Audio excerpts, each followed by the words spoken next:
Hi, everyone. This is Martin Block. I'm a professor at the University of Virginia in the United States. And today I'll be talking to you about using visual supports for children with autism spectrum disorder.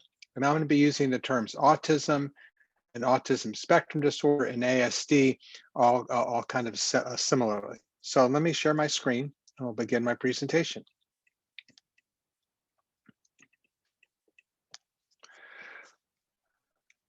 So we know that children and people with autism spectrum disorder have certain strengths, and there's a variety of strengths here. There are ability to process visual information, their attention to detail. You can see a list of things here. They are good at learning rules, and they are very routine oriented. On the other hand, people with autism face certain challenges.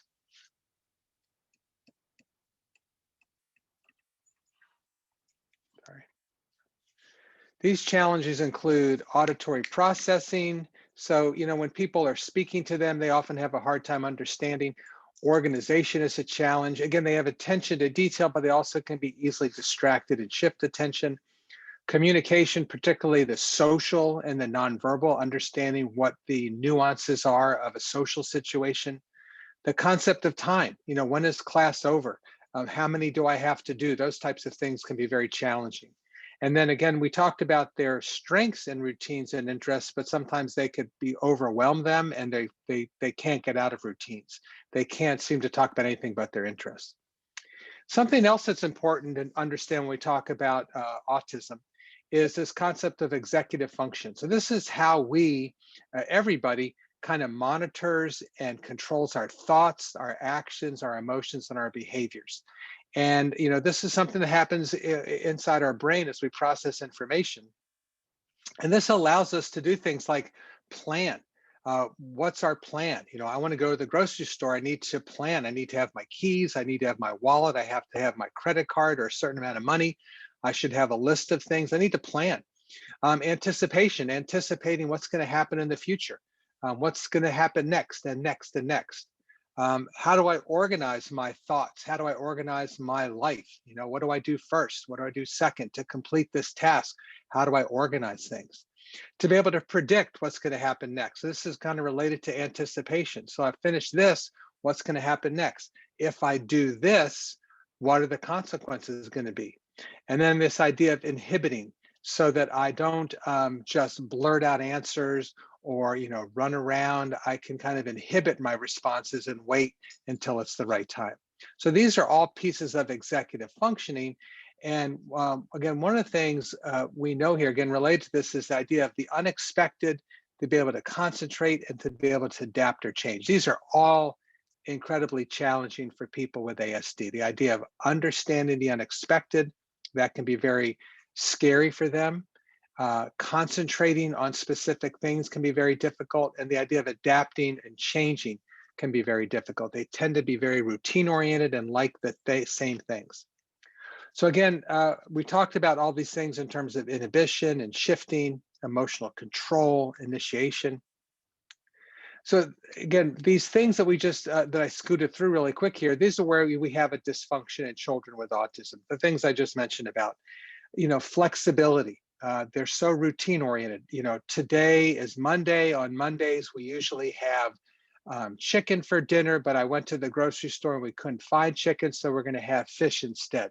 That could cause a huge tantrum for a child with autism. Normally, we come down to the gym and we warm up by running laps. Today, I decided to try something new. I bought a video in. We're going to do some type of a movement to the video. That's different. That could be very difficult. So that idea of flexibility. And then this idea of memory. I told you we're going to be doing this, this, and this, but the children with autism may forget. Again, we talked about this idea of prediction. Okay, what's going to happen next in our program? So when we come down to the gym, first we do this, then we do this, then we do this. Predicting what's going to happen next can be very difficult. And then just organizing themselves. What do I need to do to be successful? And then the idea of time is just very difficult. So again, the idea I'm trying to paint here is that children and adults with autism spectrum disorder struggle with executive function, and we use the term executive dysfunction. And because of that, they have difficulty with these things I just talked about. So another area that's related to this is the idea of verbal language. Children with autism seem to have very difficult time attending to, processing, and understanding verbal language. This could be any type of verbal language, but it could be really specific if you think about it to some abstract concepts. I want you to pretend that you are this as you're moving in space. I want you to think of yourself as being light as a butterfly as you float in the air. Those are things that are very difficult. They're abstract concepts, difficult for people with autism. And just in general, understanding language, it could be difficult. I work at a school for children with autism here in Charlottesville, Virginia, and oftentimes I'll be speaking and you can tell the children don't understand a word I'm saying. And again, they may be able to, but just the whole idea of processing, listening, attending, they have a very difficult time with that. Okay.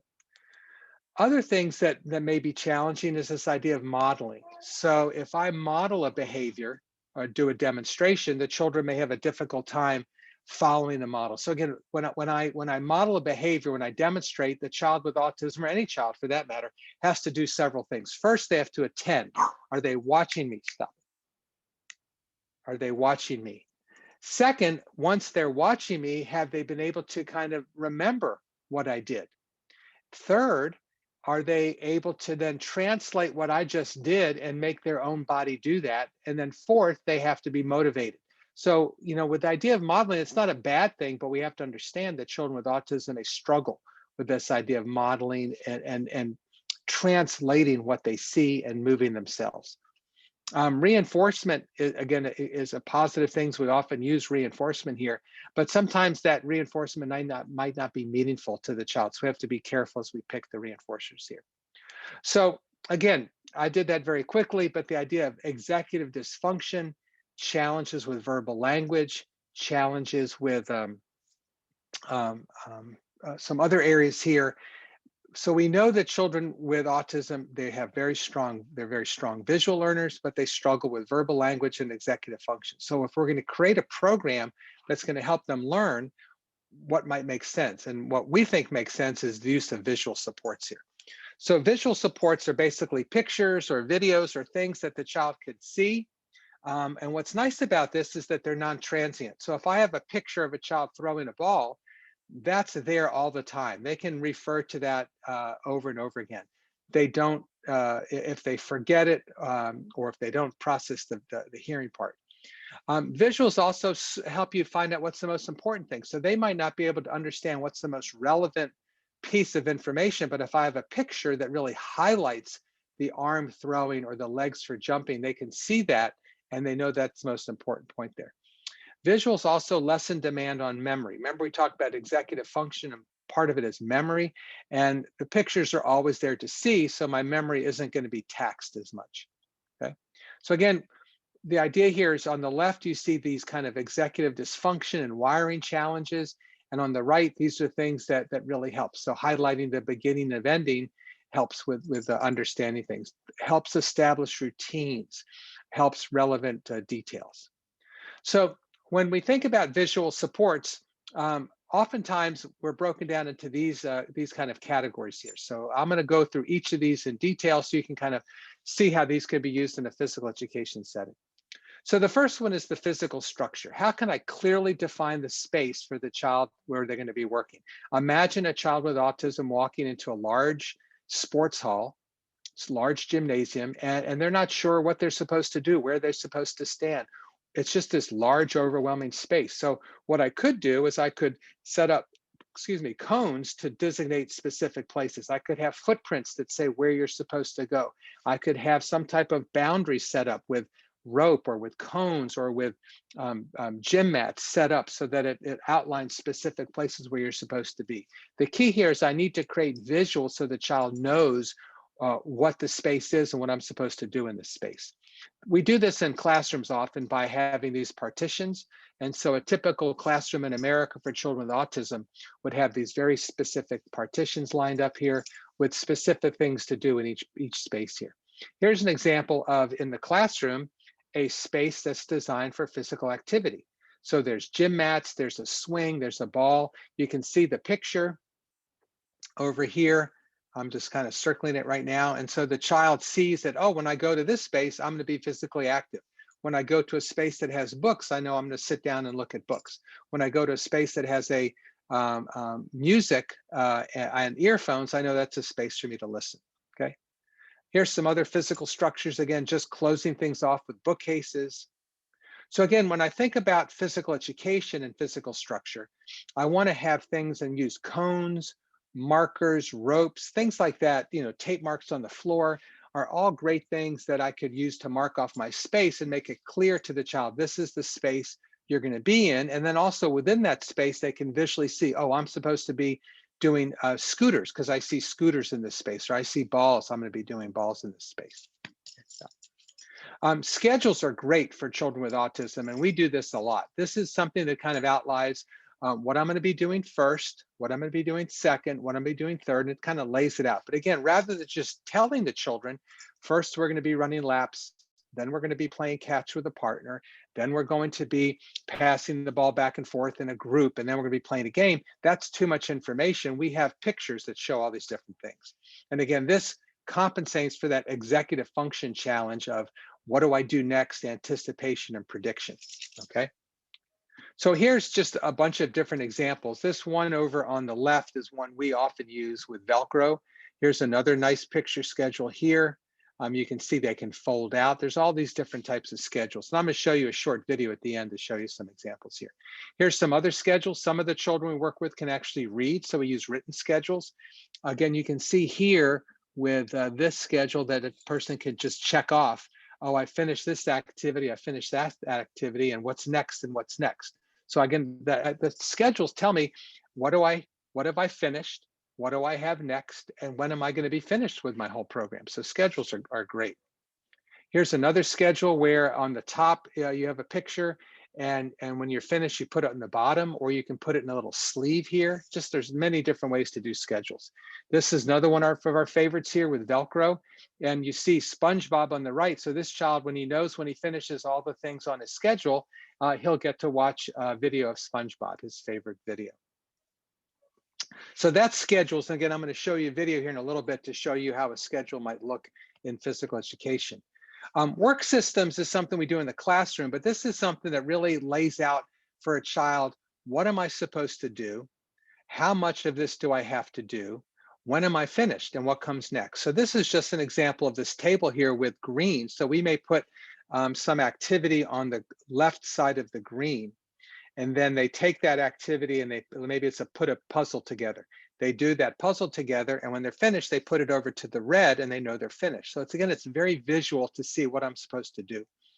This is another typical one we see in a classroom that again, we could translate to physical education as well, but I have on the left this kind of bins of activities to do. So I take the bin off of this desk area here. I put it onto my desk area.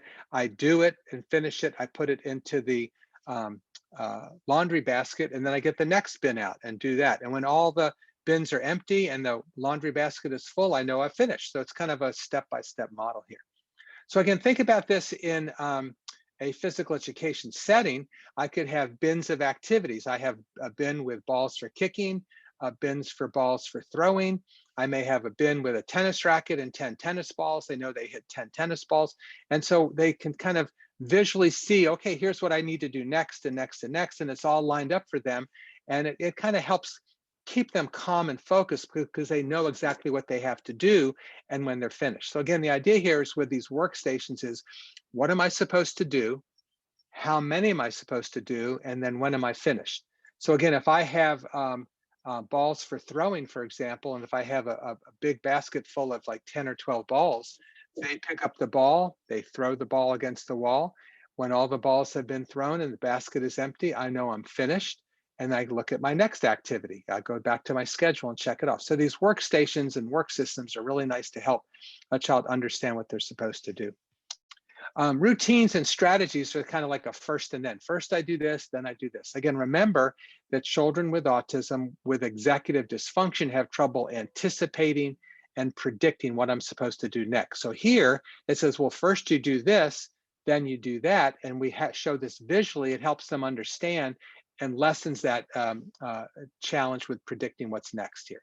So this is just a simple thing. First we do this, then we do that.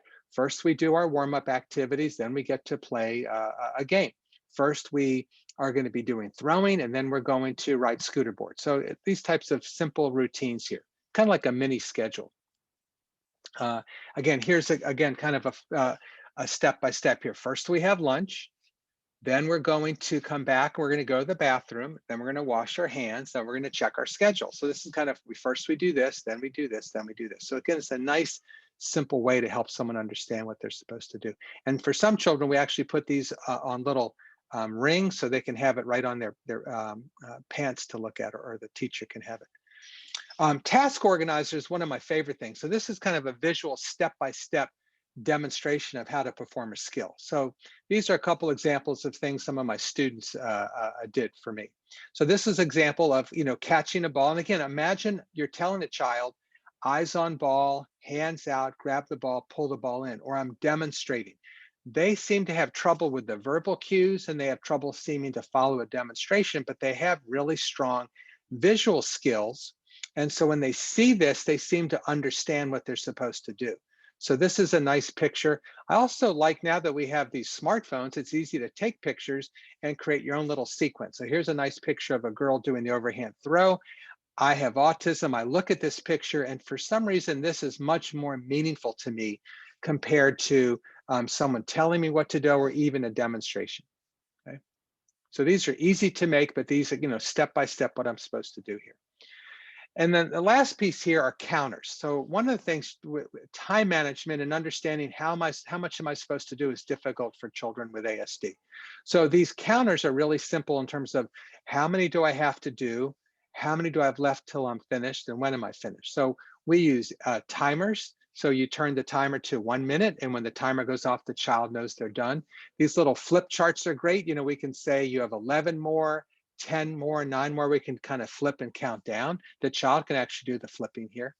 We have these counters that go 5, 4, 3, 2, 1. You can see over on this side here, this is what a counter looks like. And these little flaps, so down here, you can see that we close the flaps. So each time the child finishes, he or she closes the flaps, so we do it for the child. And we see I only have 3 more left. I only have 2 more left. I only have 1 more left. So it really helps keep the child calm and reduces anxiety by knowing, well, how many do I have to do until I'm finished? And so we find these counters to be really, really effective here, right? So let me stop sharing here. And I'm gonna put on another, or show you a little video here. Whoops, sorry. So what we're gonna see, this is a child in one of our schools working one-on-one with a teacher. Let me make this bigger. Here we go. All right.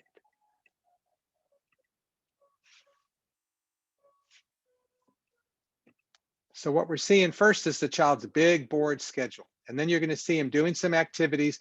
And within the activities, you're going to see some visuals that explain what to do and some counters as well.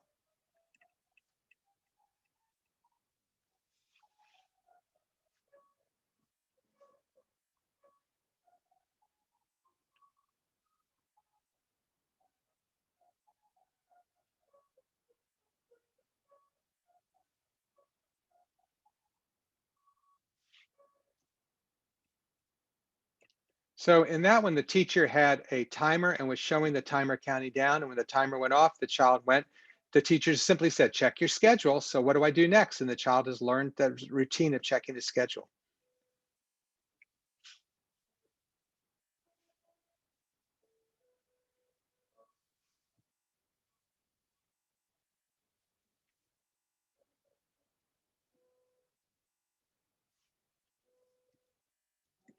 So think about this for a second. The child is running laps, and we want the child to understand that you have to run 3 laps.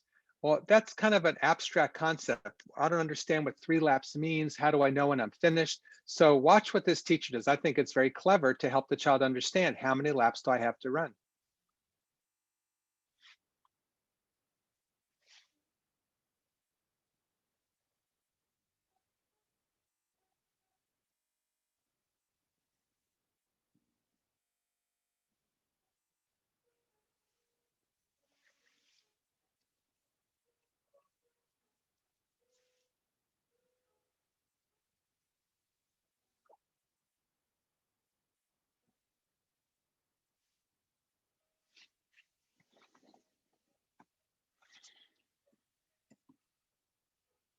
So again, the key here is the counter. I need to know how many I need to do, how many do I have left, and when am I done? And the cones becomes the counter for this child. Very simple, but very powerful counter for him, so he knows exactly how many he has to do. So again, going back to his schedule.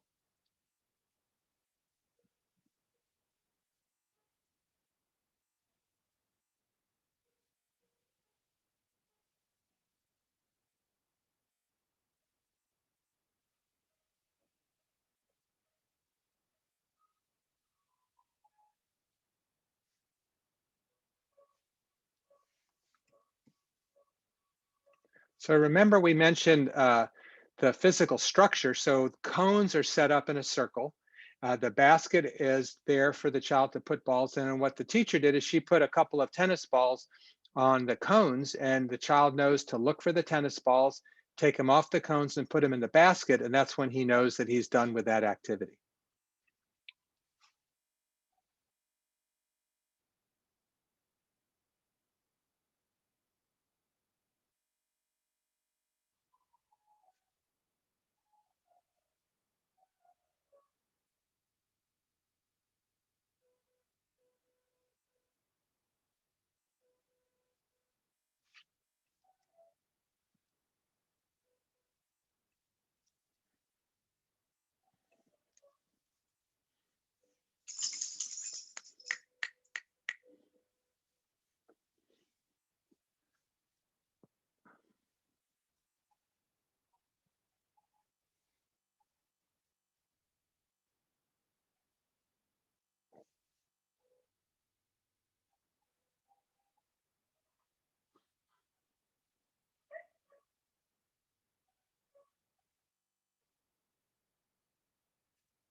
So for this counter, he has basketballs, or actually playground balls, in a basket. And when all the balls are finished shot, he knows he's finished. So again, this is a different type of a counter here.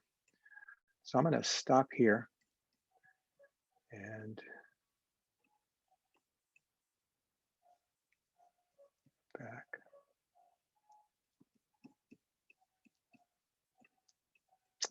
All right, so let me just go back to my summary slide here.